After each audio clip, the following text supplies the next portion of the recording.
dhillullah, yaitu naungan Allah. Maksudnya ada naungan yang Allah ciptakan.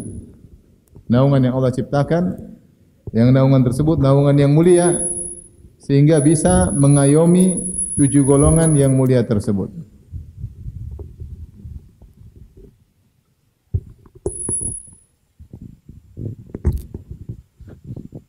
Sehingga bisa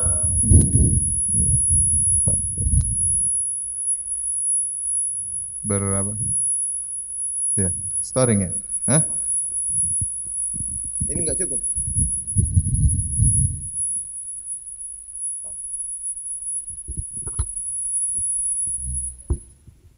Ini enggak cukup. Kedengaran luar.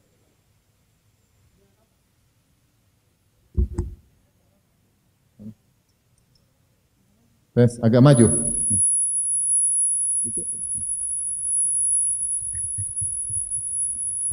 Tes, oh ya.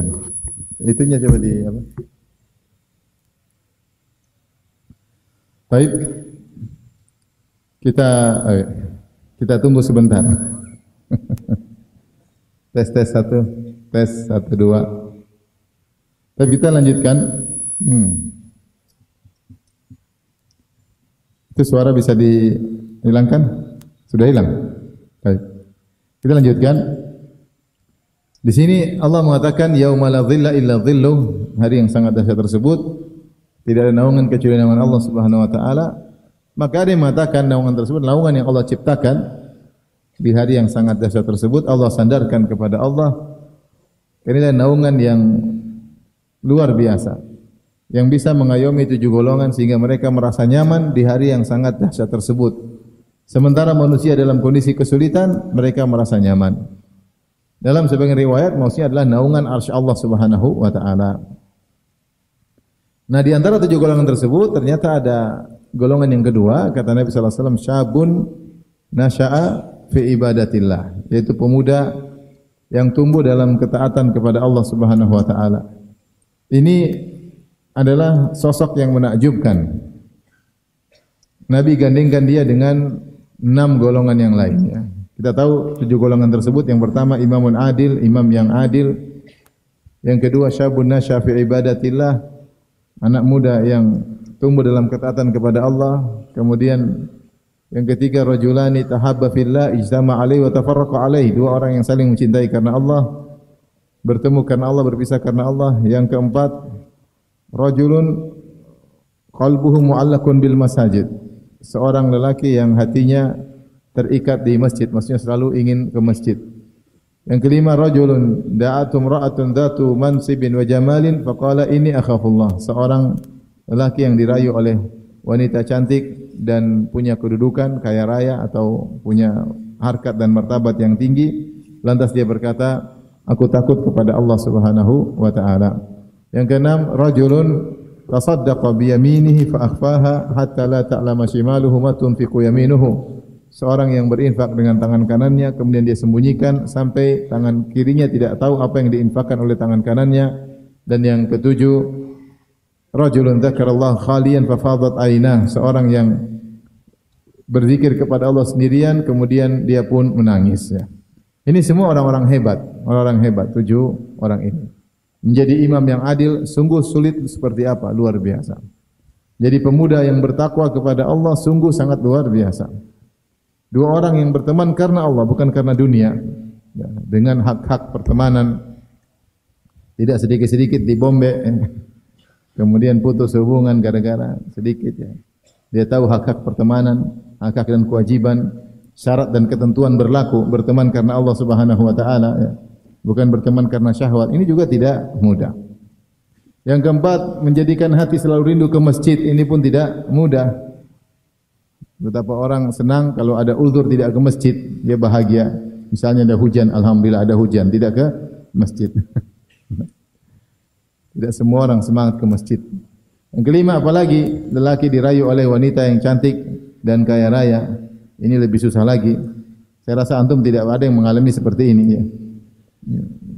Siapa juga cewek cantik merayu antum ya. Artinya sulit. Kalau ada pun sangat sulit. Yang keenam apalagi ikhlas. Berat sekali. menyembunyikan amal. Apalagi zaman sekarang semua amal dipublish. Mau ngelayat orang dipublish, mau semua dipublish sekarang ya. Umrah, haji, sedekah, bantu orang lain, berbakti sama orang tua, semuanya dipublish. Yang ketujuh, seorang yang dia bersendirian kemudian dia mengingat Allah kemudian dia pun menangis. Di antara 7 golongan ini, para ulama mengatakan yang paling hebat yang pertama, imam adil, imam yang adil. Karena jadi imam yang adil itu berat.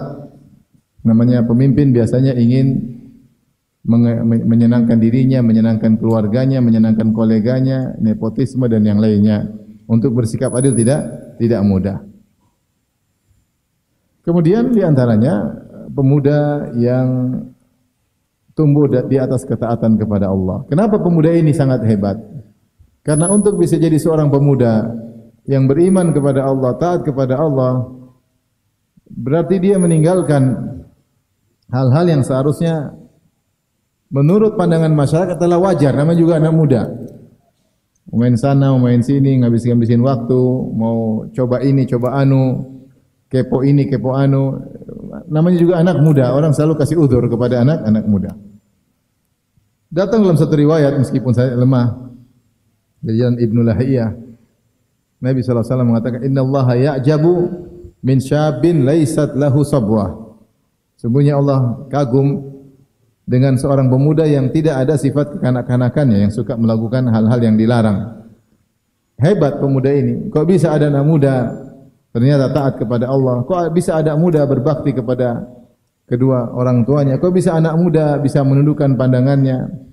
Kok bisa anak muda senang membaca Al-Quran? Ini suatu yang menakjubkan. Suatu yang menakjubkan di tengah-tengah lautan godaan, lautan kemaksiatan. Oleh karenanya Rasulullah SAW mengisyaratkan tentang bagaimana godaan terhadap anak muda sangat berat. Sampai Rasulullah SAW mengatakan, Ya ma'syarah syabab, man istata'a minkumul ba'a falyatazawwaj. Wahai para muda sekalian, siapa di antara kalian yang mampu untuk menikah, maka menikahlah segera, terutama masa muda.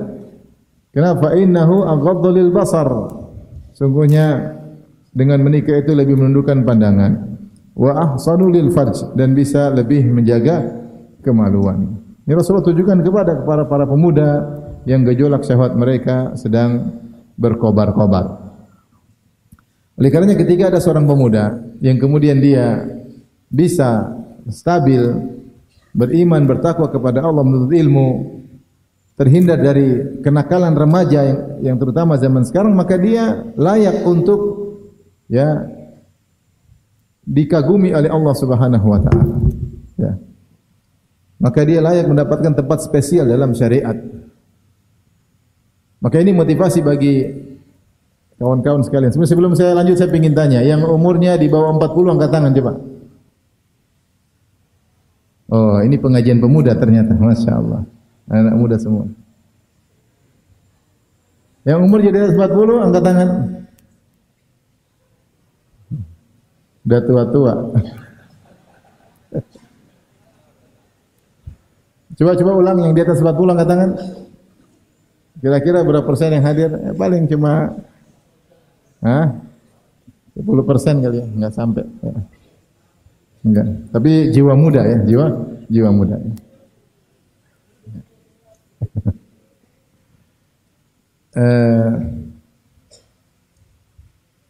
Oleh karenanya Rasulullah menganjurkan kepada sallallahu alaihi wasallam kepada para muda untuk segera menikah agar mereka terhindar dari syahwat, gejolak syahwat yang luar biasa yang siap menggoda mereka. Baik. Ikhwan dan akhwat yang rahmati Allah Subhanahu wa taala, masa muda dia akan ditanya khusus oleh Allah pada hari kiamat kelak. Dalam hadis kata Nabi sallallahu alaihi wasallam, "Lan tazula qadama 'abdin yaumal qiyamati hatta yus'al an arba." Sungguhnya dua kaki seorang tidak akan bergeser, yaitu menuju surga atau menuju neraka jahanam. Dia harus ditanya, dia harus dihisab, dia harus disidang oleh Allah. Pasti ditanya tentang 4 perkara. An umrihi fima afnah, tentang umurnya kemana dia habiskan. Wa an syababihi fima ablah, tentang masa mudanya kemana dia habiskan. Ya. Kemudian wa an malihi, tentang hartanya, min aina iktasabu wa fima anfaqah, hartanya dari mana didapatkan, kemana dia konsumsikan. Dan yang keempat, an ilmihi fima amila minhu, tentang ilmunya apa yang sudah dia amalkan. Empat ini pasti ditanya. Di antaranya umur, setelah Rasulullah menyebutkan umur pasti ditanya. Yang kedua Allah sebut tentang, Nabi menyebutkan tentang masa muda. Kemudian harta dan ilmu. Dan kita tahu bahwasanya secara umum semua kenikmatan kita akan ditanya tentangnya. Tsumma latus'aluna yauma idzin 'anin na'im. Sungguhnya kalian benar-benar akan ditanya pada hari tersebut tentang nikmat yang kalian rasakan. Di antara nikmat umur. Nikmat umur. Dan di antara nikmat umur adalah nikmat masa muda. Padahal kita tahu masa muda adalah bagian daripada umur, ya tidak? Masa muda bagian daripada umur. Tetapi kenapa dikhususkan akan ditanya tentang masa muda? Padahal umur kan dimulai dari kita, dari kecil sudah umur, sampai meninggal juga semua umur kita 60 tahun, 70 tahun. Tetapi dikhususkan ditanya tentang masa muda. Kenapa bisa demikian kata para ulama? Karena masa muda ini adalah masa yang harusnya seorang bisa produktivitas untuk bertakwa kepada Allah. Kan lagi kuat-kuatnya, lagi semangat-semangatnya, lagi punya waktu luang. Ya mungkin belum menikah, belum banyak kesibukan, belum banyak anak. Adapun masa sebelumnya dan sudahnya banyak uzur. Sebelum sudahnya banyak uzur. Contoh, orang umur 0 sampai 15 semuanya uzur, belum balik. Masih ini, masih belum balik. Masih belum bisa berfikir dengan teratur, masih. Kalau sudah 40 50 tahun ke atas, apalagi 60 masa uzur. Sudah pergi ke masjid sudah susah, ya. Kemudian mungkin untuk ilmu sudah enggak masuk-masuk, ya. Berat, ya. Suruh hafal Quran enggak hafal-hafal, belajar bahasa Arab 3 tahun masih kaifah haluk melulu, ya. Sudah susah. Otaknya sudah pakem, sudah susah. Beda dengan masa muda masih otak masih giat, masih semangat, masih nasyat, aktivitas, ya. Energik kalau bahasa kita. Sehingga seharusnya masa ini adalah masa produktivitas bagi seorang untuk bertakwa kepada Allah. Bertakwa kepada Allah. Kalau dia masih kuat 15 sampai 40 tahun. Saat-saatnya dia dekat sama Allah, saatnya dia beribadah kepada Allah Subhanahu wa taala, belum banyak tanggung jawab, belum banyak kegiatan, ya. Oleh karenanya Allah menamakan masa muda masa kuat. Allahul ladzi khalaqakum min dha'fin thumma ja'ala min ba'di dha'fin quwwatan thumma ja'ala min ba'di quwwatin dha'fan wa syaibah. Allah menciptakan kalian dari kelemahan, dari lemah, bayi, enggak bisa apa-apa. Thumma ja'ala min ba'di dha'fin quwwah, setelah menjadikan setelah kelemahan kekuatan, itu masa muda. Sebagian menafsirkan masa muda yang kuat. Thumma ja'ala min ba'di quwwatin dha'fan wa syaibah, kemudian setelah itu lemah kembali. Setelah umur 40 tahun biasanya mulai turun kekuatan. Ini kita rasakan yang sudah lewat 40 tahun. Sebagian kawan, mungkin di antaranya juga saya, ya. Ketika sebelum usia 40 tahun, kita keluar ada makan, enggak pernah mikir, enggak pernah bawa obat kemana-mana, jalan-jalan sana sini, mau tidur tidak teratur, tidak ada masalah. Karena masih apa kuat. Ketika setelah 40 tahun mulai banyak sinyal-sinyal yang bunyi. Mulai mudah ini, tahu-tahu ada asam urat, tahu-tahu ada kepala pening, tahu-tahu kolesterol, tahu-tahu darah tinggi, tahu-tahu banyak penyakit yang tersembunyi tiba-tiba keluar setelah usia berapa 40 tahun. Menunjukkan bahwasanya metabolisme di tubuh kita sudah mulai melemah. Onderdil yang ada dalam diri kita sudah mulai aus kalau bahasa bengkel, ya. Sudah mulai aus, tidak kuat seperti ketika masih muda. Si muda makan apa aja enggak ada masalah. Periksa pasti normal. Begitu sudah 40 tahun ke atas, salah makan sedikit ada bunyi. Sudah mulai ada bunyi. Kenapa? Karena kekuatan semakin melemah. Maka usia muda ini adalah usia yang produktivitas. Ini yang menjadi harusnya kita pikirkan, ya, bahwasanya usia muda usia luar biasa, karenanya akan ditanya secara spesifik oleh Allah Subhanahu wa taala pada hari kiamat kelak. Karena Pada masa muda terkumpul dua kenikmatan yang luar biasa. Yang kata Nabi sallallahu alaihi wasallam Sahih Bukhari, nikmatani maghbunun fihima katsirun minan nas. Dua nikmat yang banyak manusia merugi pada dua nikmat tersebut, artinya tidak digunakan sebagaimana mestinya. As-sihhatu wal faragh, yaitu kesehatan dan waktu luang. Baik. Kesehatan dan waktu luang itulah yang terkumpulkan pada masa muda, ya. Pada masa muda. Ketika sehat luar biasa di puncak-puncak kesehatan. Waktu luang juga sangat banyak pada masa muda. Tidak terlalu banyak tanggung jawab. Yang udah 40 udah punya anak banyak, ya. Kemudian banyak urusan, banyak dicari orang, banyak utang, banyak tuntutan keluarga. Tapi ketika masa muda, kesehatan, waktu luang banyak. Inilah nikmat yang banyak dilupakan oleh orang dan orang banyak merugi pada dua nikmat tersebut, dan dua nikmat tersebut terkumpul pada masa muda. Dari sini, jika seorang bisa mengoptimalkan kenikmatan yang Allah berikan kepadanya, yaitu kenikmatan masa muda, dan dia bisa selamat dari arus gejolak syahwat yang luar biasa, maka dia menjadi orang yang spesial, yang diberi perhatian khusus oleh syariat, oleh Allah Subhanahu wa taala, akan mendapat naungan pada hari kiamat kelak. Tapi kalau antum lihat ada orang usia 50 tahun sering ke masjid, ya itu sudah seharusnya. Terus masih mau nakal lagi sudah 50 tahun. Sudah seharusnya ke masjid. Tidak usah heran. Heran itu kalau anak muda ke masjid. 50 tahun masih belum ke masjid, itu yang bikin heran. 50 tahun kok enggak ke masjid, heran. 50 tahun. Apalagi 60 tahun sering ke masjid, rajin pengajian, di saf pertama, ya harus begitu memang karena sebentar lagi sudah tewas ya. Kalau anak-anak muda ini yang masih merasa hidup panjang lama, masih kuat, energik, masih banyak godaan, nanti aja, saya belum coba ini, saya belum coba anu, saya pingin tahu, pingin coba menantang dalam kehidupannya, punya banyak tantangan dan dia pingin coba-coba, itu masa muda. Kalau udah tua, udah selesai. Sudah banyak makan garam, sudah saatnya beribadah kepada Allah Subhanahu wa taala. Dikatakan jika ada anak muda kemudian tundukkan pandangan, tidak pernah nonton film Korea, Masya Allah, tidak pernah nonton film India,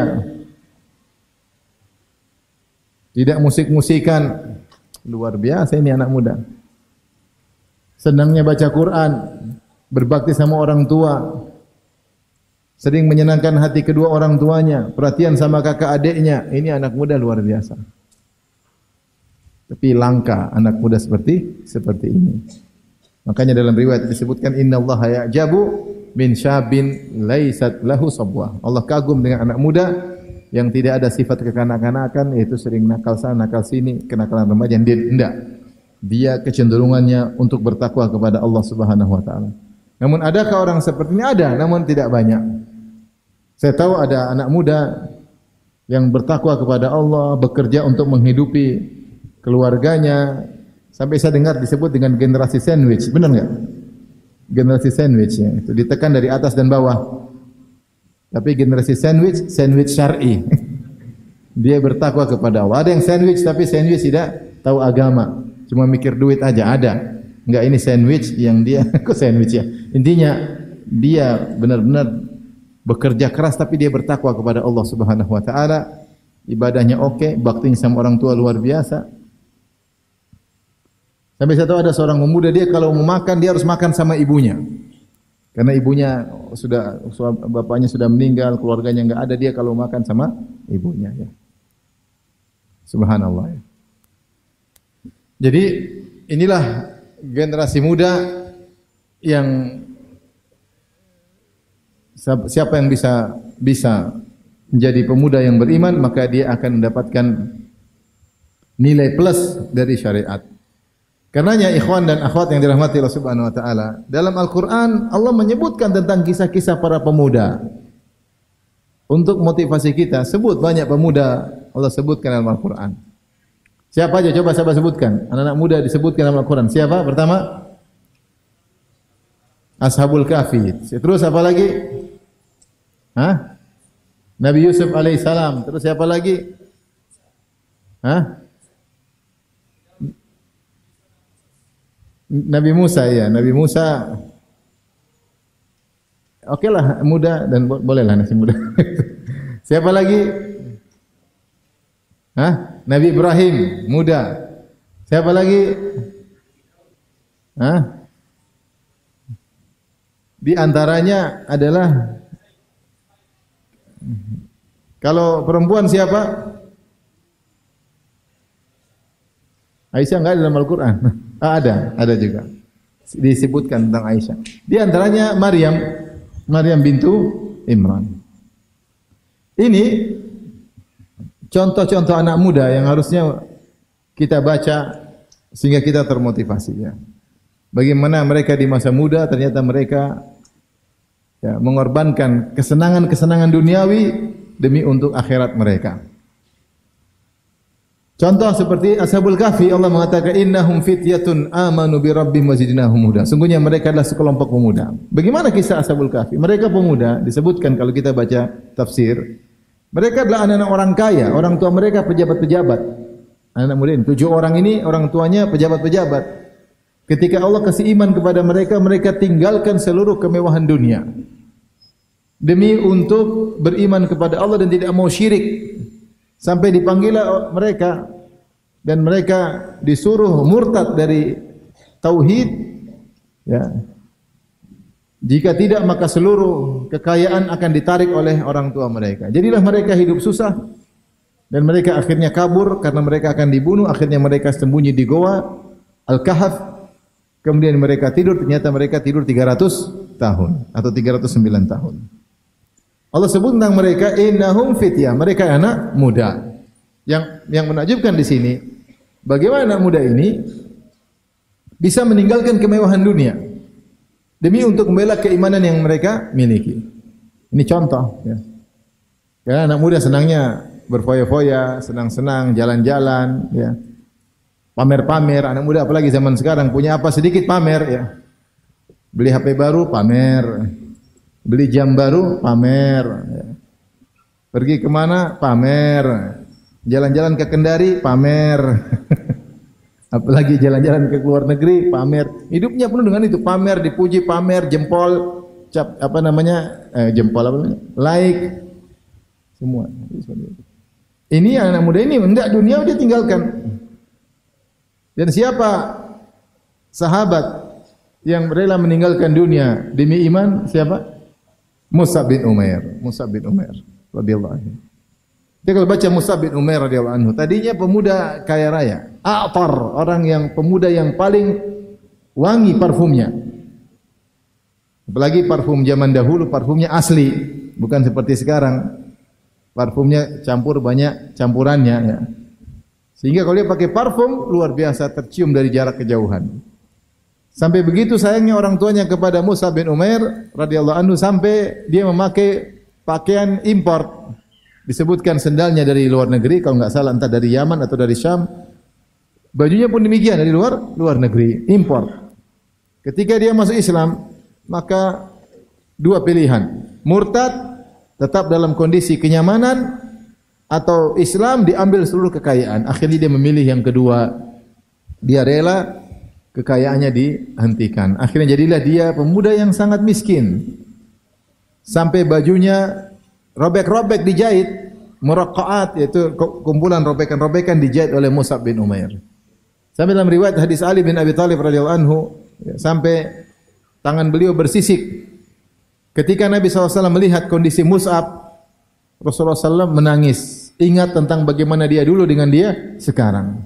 Sampai ketika dia meninggal di perang Uhud, dia tidak meninggalkan apa-apa kecuali sehelai baju yang untuk jadi kain kafannya. Idza ghattayna ra'sahu badat rijlahu wa idza ghattayna rijlaihi bada ra'suhu. Kalau digunakan kain tersebut untuk menutup kepalanya, kakinya kebuka. Kalau ditutup kakinya, kepalanya kebuka. Maka Rasulullah SAW suruh nutup kepalanya, kemudian kakinya dikasih idkhir, semacam tumbuhan. Subhanallah, dari pemuda yang sangat kaya raya sehingga tidak punya apa-apa, kemudian meninggal dalam kondisi sangat miskin. Namun apakah Mus'ab pernah mengeluh? Jawabannya tidak. Orang yang lihat mungkin kasihan, tapi dia santai-santai aja, bahagia, karena kebahagiaan bukan pada penampilan. Oleh karenanya, di antara kecerdikan Nabi sallallahu alaihi wasallam ketika Nabi sallallahu alaihi wasallam mengirim orang untuk berdakwah di kota Madinah, siapa yang Nabi kirim? Mus'ab bin Umair. Nabi kirim Mus'ab bin Umair radhiyallahu anhu, kemudian dia berdakwah di Madinah. Nabi kirim sosok pemuda yang pernah kaya dan kemudian pernah semiskin-miskinnya. Pernah di puncak kekayaan dan pernah di puncak kemiskinan. Dan dia datang dalam kondisi miskin. Sehingga dia tahu bagaimana berbicara. Dia berbicara orang kaya pun dia tidak minder karena dia pernah apa? Kaya. Dia tahu berbicara orang kaya, dia tahu bagaimana perasaannya orang kaya. Dan berbicara dengan orang miskin dia pun tahu karena dia pernah miskin dan dia sedang miskin. Bagaimana Mus'ab bin Umair akhirnya Islam tersebar. Ketika perang Uhud, yang pegang bendera Muhajirin ini adalah suatu kemuliaan adalah Mus'ab bin Umair. Rasulullah tidak kasih ke Abu Bakar, ke Umar, ke Utsman, ke Ali, tidak. Rasulullah SAW kasihkan kepada Mus'ab bin Umair radhiyallahu taala anhu. Tapi ini contoh seorang meninggalkan kemewahan karena Allah Subhanahu wa taala. Sama seperti Ashabul Kahfi. Innahum fityatun. Mereka adalah para pemuda. Maka namanya seorang kalau istiqamah, ada hal-hal kesenangan yang harus dia tinggalkan. Hal-hal kesenangan yang harus dia tinggalkan ya. Mungkin senang main ini, sedang happy-happy, senang buang-buang uang ke sini, dia tinggalkan. Saya ingin belajar, saya ingin dekat sama Allah, saya ingin belajar bahasa Arab, saya ingin berbakti sama orang tua, saya ingin ya. Baik. Ini pemuda yang Allah ceritakan dalam Al-Quran. Di antara yang Allah ceritakan yang menakjubkan, yang dibutuhkan oleh kita semua sekarang adalah kisah Nabi Yusuf alaihissalam. Nabi Yusuf alaihissalam sebagaimana yang kita ketahui digoda oleh Imra'atul Aziz, wanita yang dikenal sangat cantik jelita karena dia adalah istri dari Al-Aziz. Al-Aziz maksudnya pembesar di negeri Mesir. Dan kebiasaan para pembesar, mereka kalau cari istri, istri yang cantik, itu tidak. Kalau ada pembesar cari istri enggak cantik ya itu ya gimana gitu ya maksudnya. Tapi secara umum orang kalau uang banyak, pejabat tinggi dan sudah terus mau cari istri, ya, dia akan cari istri yang apa? Cantik.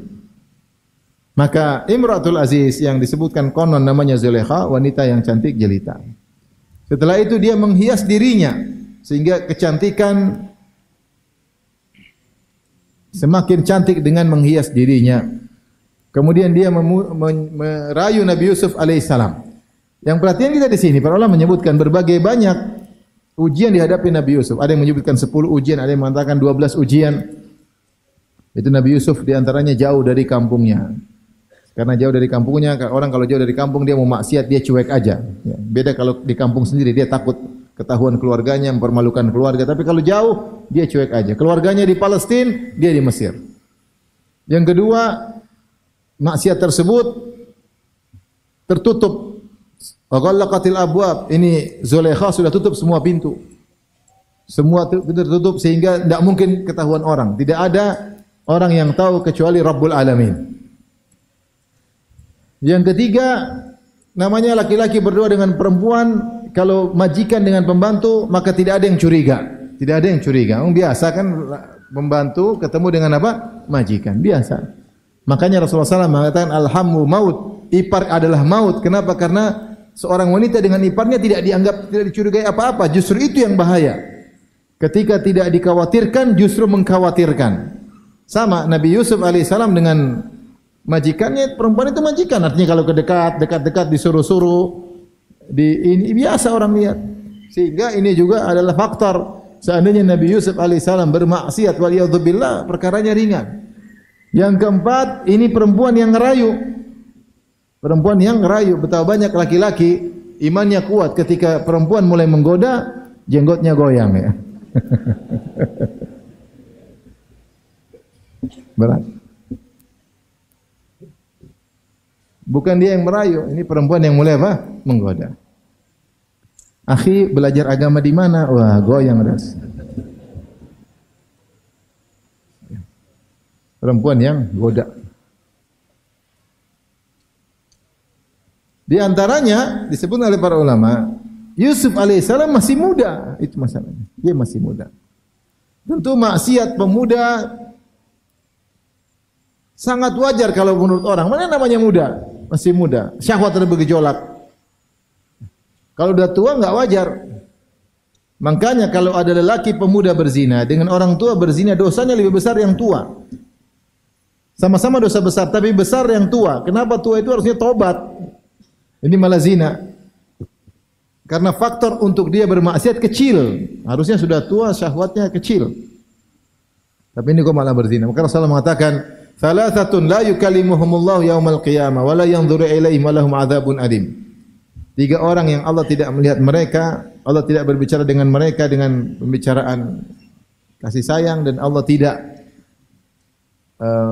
mensucikan mereka, tidak mengampuni dosa-dosa mereka, dan bagi mereka adab yang pedih. Di antaranya Ushaimitun zanin, orang tua yang berzina. Ternyata Yusuf alaihissalam lolos dari ujian tersebut.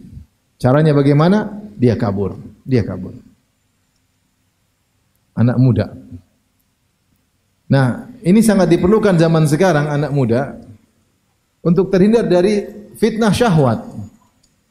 Sekarang fitnah HP luar biasa. Fitnah HP luar biasa. Ya. Saya punya ceramah baru di-upload, judulnya Khutbah Jumat. Dari mata ke hati. Saya harap anak-anak muda bisa dengar.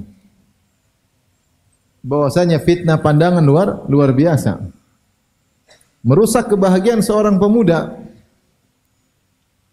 Ketika dia melihat hal-hal yang haram, ya, ini azan ya? Azan. Taib azan dulu, baru kita lanjutkan. Silakan. Jadi Allah menceritakan tentang Nabi Yusuf, di antara keistimewaannya, manaqibnya, keutamaan beliau adalah beliau bisa selamat dari godaan yang luar biasa ya. Yang seandainya menimpa salah seorang dari kita mungkin tidak akan mampu menghadapinya. Zaman sekarang yang menggoda jangankan cantik, yang tidak cantik saja tergoda. Seorang digoda oleh wanita, istrinya lebih cantik, yang goda lebih cantik, istrinya tetap dia tergoda. Apalagi yang goda ternyata lebih cantik, lebih kaya, lebih muda, berat. Nah, apa yang buat Nabi Yusuf alaihissalam selamat? Ini kita ambil pelajaran, dan ini subhanallah ketika Allah ceritakan, memang inilah problem yang dihadapi anak muda zaman sekarang, fitnah syahwat. Fitnah syahwat. Di antaranya Nabi Yusuf alaihissalam, kiat-kiat dia selamat dari godaan ini. Pertama, dia berlindung kepada Allah. Qala ma'adzallah, berlindung kepada Allah. Karena kita enggak mungkin bisa selamat kecuali Allah yang selamatkan. Hati kita lemah. Kita tunduk dengan syahwat, tertawan oleh syahwat. Kalau enggak Allah kasih lindungan, enggak mungkin. Nabi Yusuf sekelas Nabi Yusuf alaihissalam, seorang nabi, dia berkata, qala ma'adzallah, aku berlindung kepada Allah. Yang kedua, ingat kebaikan Allah. Innahu rabbi ahsana maswaya, sungguhnya Rabbku telah berbuat baik kepadaku. Dalam sebagian tafsir, innahu rabbi, itu sungguhnya Tuhanku. Ada yang mengatakan suami daripada Zulaikha, ada yang mengatakan maksudnya Allah. Itu Nabi Yusuf alaihissalam mengatakan, innahu rabbi, sungguhnya Allah telah berbuat baik kepadaku. Aku telah diberikan nikmat ini, nikmat ini, nikmat. Apakah aku balas dengan menggunakan nikmat tersebut untuk bermaksiat? Seorang ketika diajak untuk berzina, dia diberi kesehatan, diberi pandangan, diberi kemampuan. Dia menggunakan nikmat tersebut untuk bermaksiat. Kalau Allah cabut nikmat darinya bagaimana? Maka dia ingatkan diri, dia berkata, innahu rabbi ahsana maswaya. Rabbku telah berbuat baik bagiku, tidak pantas aku untuk bermaksiat kepadanya. Kemudian dia ingatkan, innahu la yuflihudz zalimun. Sungguhnya orang yang zalim tidak akan beruntung. Orang yang melakukan maksiat, ya, apapun dia akan menderita. Siapa yang suka nonton misalnya film Korea, misalnya ya, maka dia akan yang susah sendiri, kecanduan. Waktunya habis untuk nonton seperti itu. Kalau tidak nonton gelisah. Habis 30 seri, cari seri yang baru. Kemudian senantiasa lihat wanita-wanita di film tersebut. Akhirnya, kalau dia punya istri, maka dia akan sengsara. Lihat istrinya jadi jelek karena selalu lihat wanita apa? Korea. Ingin istrinya seperti boneka Korea. Dia akhirnya apa? Yang halal dia tidak merasakan kelezatan, dia susah sendiri. Susah sendiri. Ini fitnah luar biasa. Fitnah film-film seperti ini. Jadi dia maksiat, dia hanya tidak beruntung, dia sendiri tersiksa. Dia sendiri tersiksa. Ya, sehingga dia tidak merasakan kebahagiaan yang sedang Allah siapkan bagi dia. Orang yang seperti begini tidak pernah bahagia sama istrinya. Jadilah istrinya kelihatan jelek, istrinya tidak ini, bahkan syahwatnya mati, lihat istrinya tidak ada hasrat sama sekali. Kenapa? Dia suka maksiat. Suka maksiat. Sementara di sini tidak bisa mendapatkan wanita seperti itu. Walaupun dengan cara zina, rusak. Tapi innahu la yuflihudz zalimun, tidak beruntung orang yang berbuat zalim. Yang keempat, kabur dari lokasi. Wastabaqal baba, kabur. Maka Nabi Yusuf alaihissalam segera menuju pintu, ingin kabur. Karena bagaimanapun lama-lama bisa gugur kekuatan, benteng bisa gugur. Karena Allah berfirman, "Walaqad hammat bih wa hamma biha." Bahwasanya Zulaikha sudah sangat hasrat kepada Yusuf, Yusuf juga sudah tergerak. Supaya dia selamat, dia apa? Kabur. Jangan bilang tenang, iman saya kuat. Enggak cuma chatting-chattingan aja kok. Coba lama-lama ada aliran listrik yang masuk. Iya. Ternyata jawabannya bagus ya. Masya Allah. Saya tidak duga. Padahal itu akhwat kopas. Laki-laki sama. Mudah GR, perempuan juga mudah GR. Lama-lama bisa goyang. Yang kelima, cara selamat tidak memberi celah sedikit pun. Tidak memberi celah sedikit pun. Kapan kita kasih celah, kita akan gugur. Makanya Zulaikha ketika menceritakan bagaimana Yusuf bisa bertahan, dia berkata, "Walaqad rawatuhu an nafsihi fasta'sam." Sungguh aku telah merayunya dan dia isti'sam, bertahan, tidak kasih celah sedikit pun. Enggak ada bilang, "Ya udahlah, kita chat-chattingan 5 menit aja ya." Enggak ada. "Ya udah kirim aja fotomu, coba saya mau lihat dulu." Enggak ada. Enggak ada kasih celah sedikit pun. Itu yang bikin selamat. Kapan dikasih celah kita enggak selamat. Sungguhnya kita laki-laki, pertarungan cuma pandangan pertama. Kapan kita menang pada pandangan pertama, yaitu kita tundukkan, selesai, selamat. Tapi kalau pandangan kedua, ketiga, kita pasti gugur. Pertarungan kita cuma mau klik atau tidak. Kalau antum tidak klik, selamat. Atau klik, selesai urusan. Oh bagus filmnya ternyata. Klik, selesai. Ke bawah. Kalau syahwat sudah bergejolak, sudah, otak sudah hilang. Mau gempa bumi tidak peduli. Lihat para wanita ketika melihat Yusuf begitu tampannya. Wa qata'na aydiyahunna, dia potong tangan mereka, potong tangan mereka tidak sadar saking yang penting syahwat bisa tersalurkan. Orang kalau sudah syahwat sudah bergejolak, dia enggak pikir istrinya, enggak mikir anaknya, sulit. Tapi kalau masih awal, dia bisa mengontrol syahwatnya. Tapi kalau sudah bergejolak, dia sudah terkontrol oleh syahwatnya, enggak bisa apa-apa. Sungguhnya pada pertarungan cuma pada pandangan pertama. Nunduk, tidak klik, selesai. Kalau klik, antum masuk dalam kesedihan, masuk dalam kegelapan, menjadikan hati menjadi sedih, jadi gelisah, jadi kecanduan, sengsara, buang-buang umur, nonton film yang enggak-enggak, dicabut kebahagiaan, rusak semuanya. Makanya Zulaikha mengatakan, "Walaqad rawatuhu an nafsihi fasta'sam." Aku sudah merayunya, namun dia tidak pernah kasih celah sedikit pun. Makanya kalau ada akhwat, akhi, saya ingin bertanya, "Ya ukhti." Nah, itu masih tidak apa-apa. Silakan. Atau jawab aja, silakan. Assalamualaikum, waalaikumsalam. Silakan. Begini, langsung aja ukhti. Tapi kalau kemudian kasih celah, ukhti ngomong-ngomong tinggal di mana? Gitu repot, susah. Lihat Nabi Musa alaihissalam. Ketika dia diundang oleh seorang wanita untuk ke rumah bapaknya, diundang makan. Faja'athu ihdahuma tamshi ala istihya'in. Qalat inna abi yad'uka liyajziyaka ajra ma saqaita lana. Datanglah wanita tersebut tamshi ala istihya', jalan malu-malu. Dia bilang, "Wahai Musa, sungguhnya ayahku mengundangmu untuk memberi balasan karena kau telah mengambilkan air buat kami. Tapi setelah itu dia pulang makan, dia ketemu dengan ayahnya, kemudian akhirnya ayahnya menawarkan Musa agar menikah dengan putrinya ini. Sebelumnya sang putri berkata, "Ya abati istajirhu, wahai ayahanda, pekerjakanlah si Musa ini. Inna khairu man istajarta al-qawiyul amin." Sungguhnya orang yang engkau pekerjaan yang pekerjakan, pekerja terbaik adalah al-qawiyu al-amin, yang kuat dan amanah. Para ulama bahas, di antara Ibnu Abbas dan yang lainnya, dari mana wanita ini tahu Nabi Musa kuat? Kata mereka tahu Nabi Musa kuat. Ternyata sumur itu kan tadinya ada tutupnya. Tutup itu tidak bisa diangkat kecuali 7-10 orang. Ternyata Musa ngangkat apa? Sendiri. Kuat atau tidak? Kuat. Di antara bukti kuat ketika dia ambil air mudah. Bukan Nabi Musa mudah, kuat sekali. Baik, dia kuat.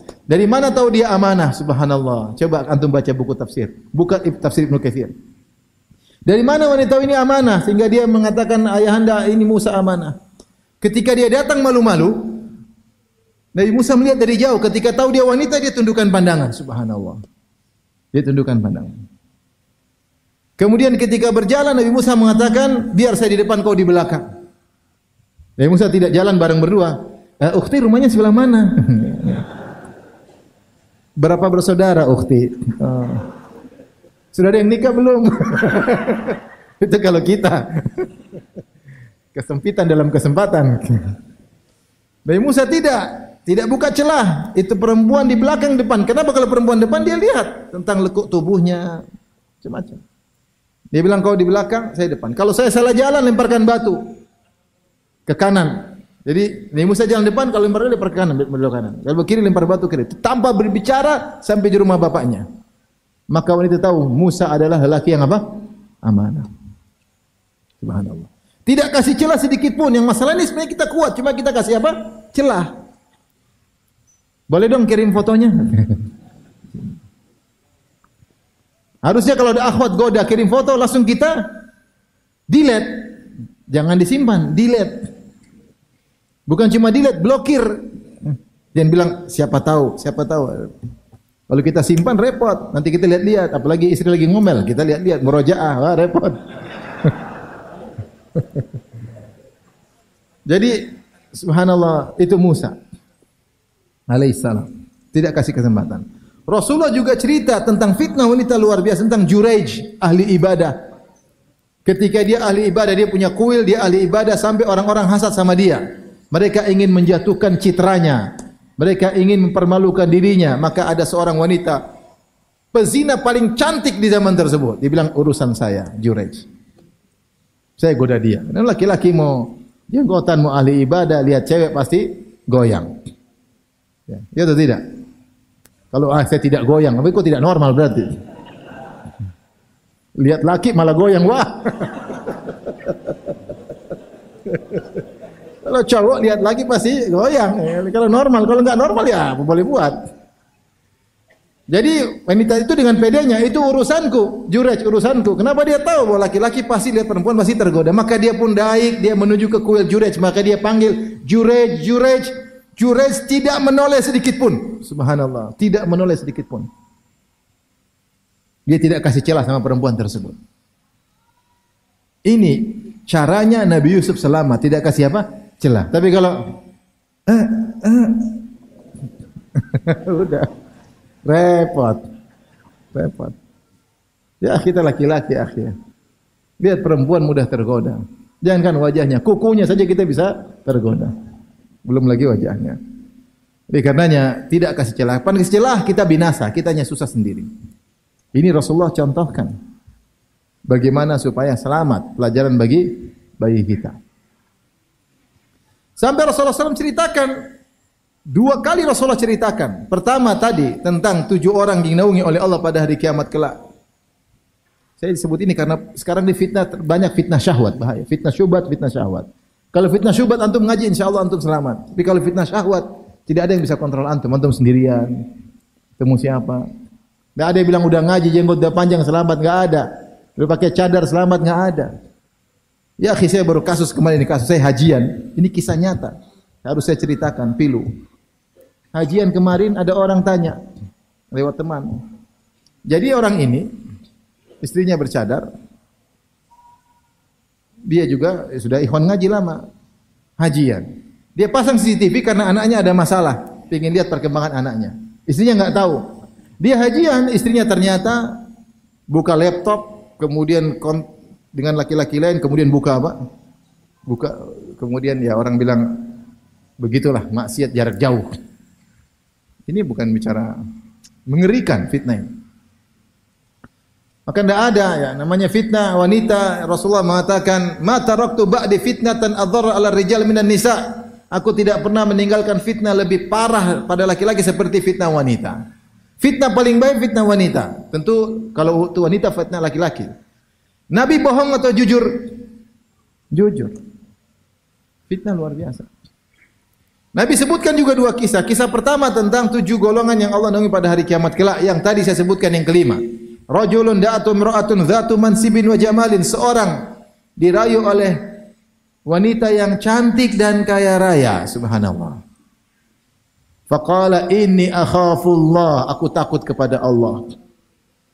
Dia malah nasihati wanita tersebut. Aku takut kepada Allah. Agar wanita tersebut berhenti. Meskipun saya katakan kita enggak akan ngalami ini mungkin. Mana ada perempuan cantik kaya rayu antum, kelihatannya mustahil ya. Yang ada mungkin jelek, oke. Miskin, oke. Tapi cantik, kaya raya, antum miskin, ini agak susah. Agak susah. Tapi mungkin terjadi. Kalau terjadi, antum bilang, ini kayak di hadis benar. Ini akhafullah. Menakjubkan. Apa balasannya dinaungi pada hari kiamat kelak? Cuma satu. Dia selamatkan dirinya sekali kejadian. Dia selamat di hari kiamat dalam waktu yang lama. 50.000 tahun di padang mahsyar, dia dalam kondisi nyaman. Gara-gara mengalahkan syahwatnya yang mungkin cuma 5 menit. Ini akhafullah. Blokir. Tapi enggak ada yang goda antum. Rasulullah cerita juga tentang 3 orang yang jalan-jalan masuk goa, kemudian ada batu nutup pintu goa, akhirnya mereka berdoa. 3 orang, di antaranya ada yang berdoa, Ya Rabbi, Ya Allah, sungguh saya dulu punya sepupu, wanita sangat saya cintai, saya kejar-kejar dia tidak mau. Kalau ada lelaki sangat cinta pada wanita, itulah aku terhadap wanita tersebut. Saya cinta dia luar biasa. Kejar-kejar, apalagi kalau gitu, dikejar enggak mau kan semakin penasaran. Dikejar enggak mau semakin apa? Penasaran. Tiba-tiba ini wanita mengalami kesulitan, dia butuh duit. Dia datang kepada aku. Dia bilang, "Ya akhi, saya butuh duit, butuh emas sekian. Kata lelaki ini, kesempatan. Boleh, tapi kau harus serahkan kehormatanmu kepada aku. Kata dia, siap, karena butuh duit. Subhanallah, dia cari duit, dia dapat berapa, mungkin saya lupa, apakah 1 kilogram emas atau 500 gram emas, pokoknya emas yang banyak. Saya kasih sama dia. Kemudian dia sudah pasrah. Ketika saya duduk di depan dia untuk melakukan apa yang dilakukan suami terhadap istrinya, wallahu alam sepertinya dia sudah berhasrat.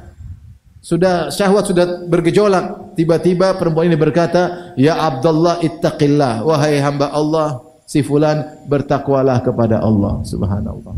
Kaget dia. Taruh pergi. Subhanallah. Itu susah kayaknya. Susah. Ini perempuan udah kejar-kejar sudah 2 tahun. Sekarang depan mata lagi pasrah. Sudah tegang. Tahu-tahu ittaqillah. Kenapa baru sekarang ngomongnya? Tapi dia tinggalkan terus pergi, luar biasa. Ini lelaki hebat.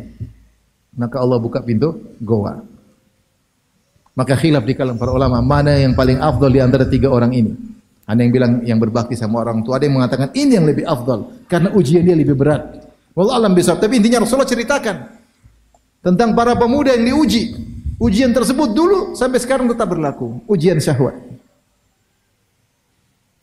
Siapa yang menyelamatkan dirinya, dia akan dapat ganjaran di akhirat luar biasa. Lihat laki ini menolak godaan wanita, dia nyaman ribuan tahun di padang mahsyar di hari yang sangat seorang membutuhkan naungan dari Allah Subhanahu wa taala. Ini di antara cerita pemuda yang Allah sebutkan dalam Al-Qur'an. Contohnya lagi siapa anak muda di Al-Qur'an? Contohnya bagi wanita Maryam, sama fitnah lelaki. Maryam ketika dia menjauh Kemudian dia beribadah di sana, tiba-tiba Allah kirim malaikat Jibril. Fa arsalna ilaiha ruhana fatamatsala laha basharan sawiya. Datang malaikat Jibril dalam bentuk lelaki yang tampan, tiba-tiba masuk di tempat ibadahnya Maryam, tidak ada orang lain kecuali mereka berdua. Lihat bagaimana sikap Maryam, wanita yang allati ahsanat farjaha, yang menjaga kemaluannya, tidak pernah beri celah kepada laki manapun. Maka dia berkata, "Inni a'udzu birrahmani minka in kunta taqiyya." Langsung dia mengatakan, "Saya berlindung kepada Allah, bertakwalah engkau wahai sang pemuda." Dia suruh pergi. Maryam, wanita saleha, tidak beri celah kepada laki. Ini laki tampan luar biasa. Bukan, subhanallah, rezeki apa ya kok dapat laki tampan seperti ini? Kok mau ngobrol sama saya? Ya. Seperti lelaki ribut sama istrinya. Istri ribut sama suaminya. Tahu-tahu acara reuni, tahu-tahu ngobrol. Kok ketemu lagi ya? Apa ini petunjuk dari Allah? Petunjuk dari setan. Akhirnya selingkuh. Kok bisa ngepasin? Setan pandai ngepasin. Itu sering terjadi begitu. Ngepasin, padahal itulah ujian. Itulah apa? Ujian. Maryam mengatakan, "Inni a'udzubillah," berlindung kepada Allah. Ini paling penting, berlindung kepada Allah. Antum enggak bakalan mampu berlawan dengan syahwat antum, enggak bakalan mampu. Kalau apalagi pemuda tidak punya istri, enggak bakalan mampu. Berlindunglah kepada Allah. Inni a'udzu birrahmani minka. Aku berlindung kepada Allah dari engkau. Dia sangka ini laki nakal, padahal Jibril alaihissalam. Karena tampan tiba-tiba muncul, tidak ada orang lain. In kunta taqiyya, hendaknya kau bertakwa kepada Allah Subhanahu wa ta'ala.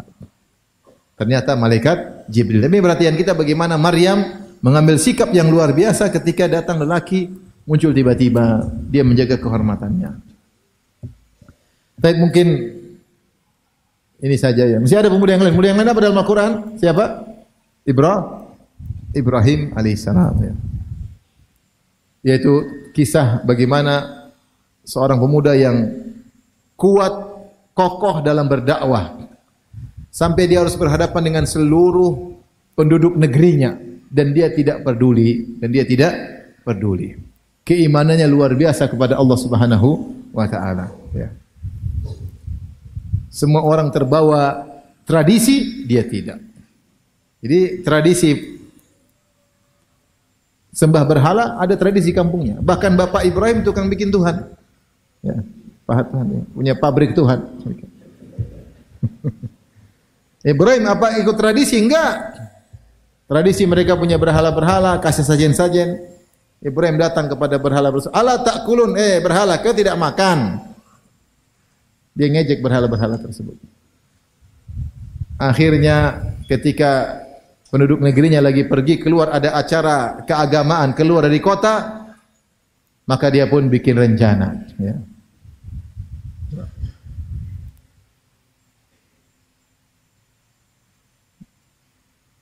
La aqidanna asnamakum ba'da an tuwallu mudbirin. Maka pada pergi, maka dia pun hancurkan. Faja'alahum juzadzan illa kabiran lahum la'allahum ilaihi yarji'un. Maka dia pun hancurkan patung-patung semua kecuali patung yang besar. Terus dia pura-pura tidak tahu. Orang pulang dari acara, patung hancur semua ini, Tuhan-Tuhan kita hancur. Qalu man fa'ala hadza bi alihatina innahu laminadh dhalimin. Siapa yang bikin patung-patung kita ini, Tuhan-Tuhan kita? Sungguh dia orang yang zalim. Qalu sami'na fatan yadhkuruhum yuqalu lahu Ibrahim. Kata mereka, kami dengar ada pernah anak muda maki-maki Tuhan kita. Namanya anak muda tersebut Ibrahim. Qalu fa'tu bihi ala ayun nasi la'allahum yashhadun. Datangkan dia, kita permalukan dia di hadapan seluruh rakyat. Jadi Ibrahim tidak terbawa dengan kebiasaan masyarakat. Maka terjadilah diskusi. Qalu anta fa'alta hadza bi alihatina ya Ibrahim. Engkaukah yang hancurkan patung-patung kami? Kata Ibrahim, bal fa'alahu kabiruhum hadza fas'aluhum in kanu yantiqun. Oh, yang bikin patung gede, yang hancurin patung-patung kecil. Kalau enggak percaya, tanya patung-patung kecil yang sudah hancur, siapa yang bikin kamu mati? Intinya mereka jengkel dan mereka akhirnya kumpulkan kayu bakar, ingin bakar Ibrahim. Akhirnya Allah selamatkan Ibrahim. Tapi mau saya, Ibrahim alaihissalam tidak terbawa dengan tradisi ketika dia syirik, dia tidak peduli. Bagaimana jaga tauhid. Terkadang anak muda berada di lingkungan situ orang nakal-nakal, maksiat, tradisi dengan alasan tradisi masyarakat, tapi itu maksiat. Maka jangan terikut, pegang teguh agama yang dibawa oleh Nabi Muhammad sallallahu alaihi wasallam. Tapi mungkin ini saja. Intinya kepada para pemuda bertakwa kepada Allah, minta tolong kepada Allah Subhanahu wa taala. Jadilah pemuda-pemuda beriman. Siapa yang bisa lolos di masa ini, insyaallah ke depannya lebih mudah. Ya. Karena masa tua biasanya dibangun dengan masa muda. Orang masa muda kalau terbiasa gini, rubah tradisi agak susah. Tapi kalau dia masih muda, dia bertakwa, menjaga diri, insyaallah kehidupan berikutnya dia lebih dijaga oleh Allah Subhanahu wa taala. Ini fase-fase berat bagi anak muda. Tapi demikian saja kajian kita. Ya. InsyaAllah masih ada kajian besok subuh. Kita lanjutkan biidznillah ta'ala. Subuh ya besok? Jam berapa besok?